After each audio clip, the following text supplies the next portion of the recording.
ও ভাই, তোমরা লক্ষ্য করো না ইসলামের প্রতি কষ্ট করেছেন কেমন? খাব্বাব রাদিয়াল্লাহু তাআলা আনহুর দিকে একটু তাকাও। খাব্বাব রাদিয়াল্লাহু তাআলা আনহু নিজের জীবনকে বিলিয়ে দিয়েছেন ইসলামের জন্য। কেমন ত্যাগ ছিল তার! ইসলামকে গ্রহণ করে সে সমস্ত কষ্টকে নিজের দিলের মধ্যে ধারণ করেছেন কিভাবে, একটু তার ঘটনার দিকে তাকাও।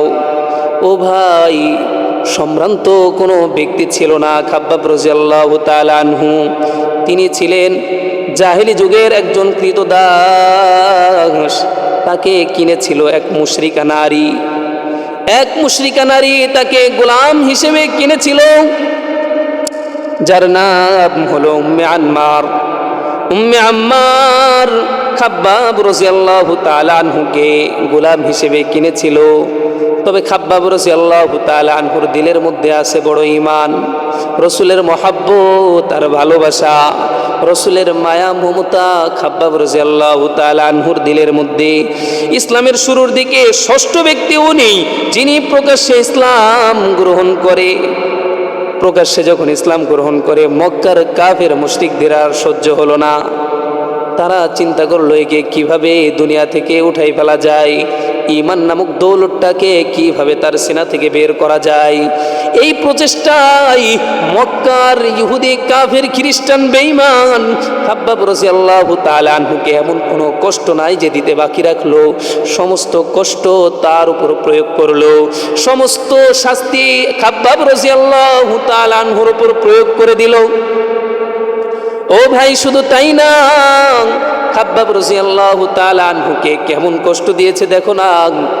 মরুভূমির মধ্যে, মরুভূমির বালুতে এমনিতেই গরম, উত্তপ্ত বালুর মধ্যে খাব্বাব রাদিয়াল্লাহু তাআলা আনহুকে নিয়ে গেলেন। খাব্বাব রাদিয়াল্লাহু তাআলা আনহুকে নিয়ে যাওয়ার পর আগুনের, একেবারে জ্বলন্ত আগুনের কয়লাগুলা বিছাইলেন। আগুনের জ্বলন্ত কয়লা বিছানোর পর খাব্বাব রাদিয়াল্লাহু তাআলা আনহুকে আগুনের আঙ্গার উপর শুয়ে দিয়েছেন। খাব্বাব রাদিয়াল্লাহু তাআলা আনহুকে আগুনের আঙ্গার মধ্যে শোয়ানোর পর তারা দেখছেন খাব্বাব রাদিয়াল্লাহু তাআলা আনহুর শরীর থেকে গোশতগুলা খসে খসে পড়ে যায়, চর্বিগুলা ঝলসে যায়, হাড্ডিগুলা বের হয়ে যায়। এইভাবে মক্কার কাফের মুশরিকরা তারা খাব্বাব রাদিয়াল্লাহু তাআলা আনহুকে কষ্ট দিছেন। খাব্বাব রাদিয়াল্লাহু তাআলা আনহু এই কষ্টের মধ্যে শরীর থেকে গোশত আলাদা হয়ে যায়, শরীর থেকে চর্বিগুলো আলাদা হয়ে যায়। শুধু তাই না, এই চর্বির কারণে চর্বি গলে গলে যখন নিচের মধ্যে পড়ে, এই চর্বির কারণে আগুনগুলা নিভে যায়। এরপর খাব্বাব রাদিয়াল্লাহু তাআলা আনহুর মালিক উম্মে আম্মার কেমন ছিল? ওই উম্মে আম্মার এক লোহাকে গরম করে সেক দিয়ে খাব্বাব রাদিয়াল্লাহু তাআলা আনহুর মাথার মধ্যে গিয়ে সেকা দেয়। খাব্বাব রাদিয়াল্লাহু তাআলা আনহু এই কষ্ট সহ্য করেন আর বলে, দয়ার মালিক, দুনিয়ার আযাব সহ্য করছি রে মালিক, জাহান্নামের আযাব সহ্য করার মতো শক্তি আমার নাই। দুনিয়ার মধ্যে যতই কষ্ট আমাকে দেওয়ার দাও, ও মাওলা, জাহান্নামের আযাবের মধ্যে আমাকে গ্রেফতার করো না। জাহান্নামের শাস্তি থেকে মাওলা আমি তোমার কাছে পানাহ চাই, জাহান্নামের ওই আযাব থেকে মাওলা আমি তোমার কাছে মুক্তি চাই। দুনিয়ার মধ্যে যতই শাস্তি আমাকে দেখ, কোনো সমস্যা নাই, তবে ও মাওলা, জাহান্নামের আযাব সহ্য করার মতো আমার ক্ষমতা নাই। খাব্বাব রাদিয়াল্লাহু তাআলা আনহু সমস্ত শাস্তি যখন নিজের উপর চাপায় নিলেন, সহ্য হচ্ছিল না। এরপরেও মালিকের কাছে দিলের ব্যথাগুলা জানাচ্ছিলেন। কয়েকদিন পর রাসূলুল্লাহ সাল্লাল্লাহু আলাইহি ওয়াসাল্লামের দরবারে যায়। দরবারে যাওয়ার পর বলেন, ইয়া রাসূলুল্লাহ, ও মালিক, ও ইয়া রাসূলুল্লাহ, ও হাবিব, আপনার দরবারে ফরিয়াদ করি। ইয়া রাসূলুল্লাহ, এই কষ্ট সহ্য করার মতো ক্ষমতা আমার নাই। আপনি একটু দোয়া করেন না যেন আল্লাহ তাআলা আমাকে এই কষ্ট থেকে মুক্তি দান করে। রাসূলুল্লাহ সাল্লাল্লাহু আলাইহি ওয়াসাল্লাম তার কষ্টের কাহিনী শোনার পর আল্লাহ তাআলার দরবারে হাত উঠাই বললেন, হে দয়ার মালিক, তুমি খাব্বাবকে দুনিয়ার এই কষ্ট থেকে মুক্তি দাও। আল্লাহ তাআলার কুদরত বুঝা বড় কঠিন। আল্লাহ তাআলা কিছুদিন পর উম্মে আনমারের মাথার মধ্যে মাথা ব্যথা রোগ একটা সৃষ্টি করে দিলেন। উম্মে আম্মারের মাথার মধ্যে যখন ব্যথা তীব্র হতে লাগলো, ডাক্তারের কাছে গিয়ে পরামর্শ চাইলেন, আমার এই ব্যথা কিভাবে ভালো হবে, একটু পরামর্শ দেন, আমাকে ট্রিটমেন্ট দেন। খাব্বাব রাদিয়াল্লাহু তাআলা আনহু ওই সময় দাঁড়িয়ে আছেন। উম্মে আনমার ডাক্তার থেকে পরামর্শ চাচ্ছেন। আল্লাহ তাআলার কুদরত বুঝা বড় কঠিন।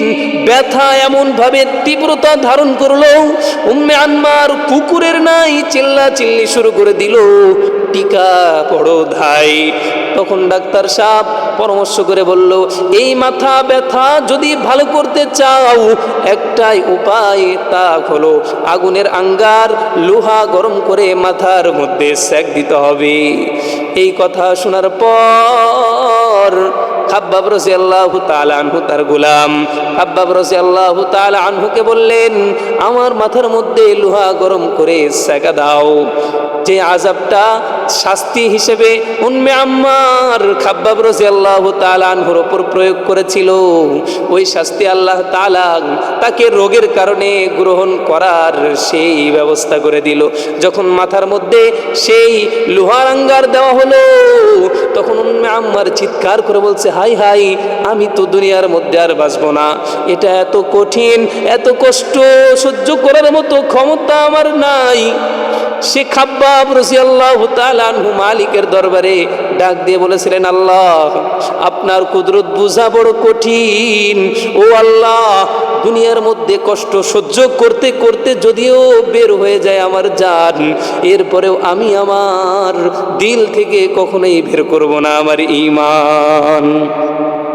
খাব্বাব রাদিয়াল্লাহু তাআলা আনহু যখন খেলাফতের আমলে সাহাবায়ে কেরামদের মাঝে প্রাচুর্যতা দেখলেন, তখন নিজেকে ধন সম্পদ কিছু জমাইলে সে ধন সম্পদ নেওয়ার পর তিনি কান্না করতেন আর বলতেন, আল্লাহ মনে হয় দুনিয়ার মধ্যে সমস্ত নিয়ামত আমাকে দিয়ে শেষ করে ফেলছে, আখিরাতের মধ্যে মনে হয় আমার নিয়ামতগুলা শেষ হয়ে যাচ্ছে। এইভাবে কান্না করতে থাকতেন আর বলতেন, হে দয়ার মালিক, দুনিয়ার নিয়ামতের প্রয়োজন নাই, দুনিয়াটা আমাকে চালাই নাও, আর আখিরাতের জন্য আমার পুরস্কারগুলা তুমি রেখে দাও, যেন আখিরাত থেকে আল্লাহ তাআলা আমাকে গাফেল করে না দেয়। আখিরাতের প্রতি যেন আমি তোমার রাস্তায় সারা জীবন অটল থেকে দিনের উপর যেন মৃত্যুবরণ করতে পারি। হে মালিক, তুমি আমাকে দিনের উপর কবুল করে নাও। খাব্বাব রাদিয়াল্লাহু তাআলা আনহু সারাটা জীবন কষ্ট সহ্য করে আল্লাহ তাআলার কাছে এই ফরিয়াদ করেছেন। আল্লাহ তাআলা খাব্বাব রাদিয়াল্লাহু তাআলা আনহুকে কেমন দামি বানাইছেন। খাব্বাব রাদিয়াল্লাহু তাআলা আনহুকে দুনিয়ার মধ্যেও আল্লাহ তাআলা সফল কাম বানিয়েছিলেন। পরবর্তীতে খাব্বাব রাদিয়াল্লাহু তাআলা আনহুর অর্থেরও কোনো আল্লাহ তাআলা সংকট দেয় নাই এবং জান্নাতের নিয়ামতেরও কোনো সংকট দিবেন না। এই জন্য ভাই, আপনাদেরকে বলার কথা হলো এটাই, দুনিয়ার মধ্যে যেইভাবেই চলি না কেন, ইসলাম দ্বীনের মধ্য থেকে কোনো সময় যেন আমরা বের হয়ে না আসি। দিনের যত কষ্ট সহ্য করা লাগে, যত পক্ষ থেকে কষ্ট আসুক না কেন, সানন্দে গ্রহণ করার আল্লাহ তাআলা তৌফিক দান করুন। এবং ইসলাম ও মুসলমানদেরকে আল্লাহ তাআলা কাফের বেদুইন মুশরিকদের ওপর সবসময় বিজয়ের পাল্লা, বিজয়ের পতাকা নিয়ে যেন আমরা আগাইতে পারি। আল্লাহ তাআলা আমাদেরকে সকলকেই কবুল করুন। সকলে বলেন আমিন।